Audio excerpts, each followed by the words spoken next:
ডাকাতি করতে এসে পুলিশের জালে 4 ডাকাত। ডাকাতি করতে আসা 4 ডাকাতকে গ্রেফতার করেছে হুগলির সিঙ্গুর থানার পুলিশ।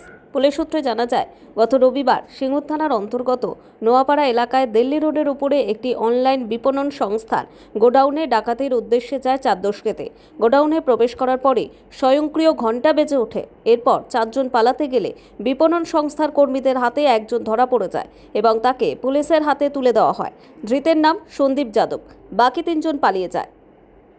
সোমবার ধৃত সন্দীপকে চন্দননগর আদালতে পেশ করে হেফাজতে নেয় পুলিশ। তাকে জিজ্ঞাসাবাদ করে বাকি 3 জনের খোঁজ পাওয়া যায়। বুধবার এই 3 জনকে পুলিশ গ্রেফতার করেছে। এদিন এসআই প্রশান্ত চ্যাটার্জি, ডিএসপি হেডকোয়ার্টার অগ্নিশ্বর চৌধুরী, অতিরিক্ত গ্রামীণ পুলিশ সুপার কৃষাণু রায়ের উপস্থিতিতে সিঙ্গুর থানায় একটি সাংবাদিক সম্মেলন হয়।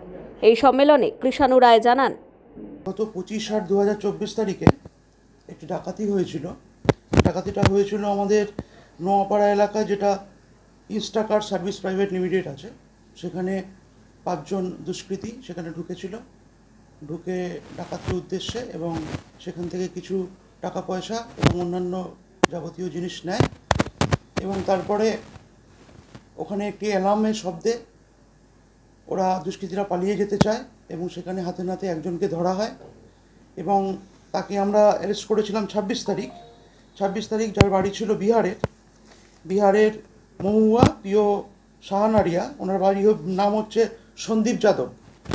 ওকে অ্যারেস্ট করি এবং তারপরে আমরা 12 দিনের পিসি নিই এবং পুলিশের হেফাজতে থাকাকালীন ওর কাছ থেকে বাকি আসামিদের সম্বন্ধে বিভিন্ন রকম ডিটেলস পাই।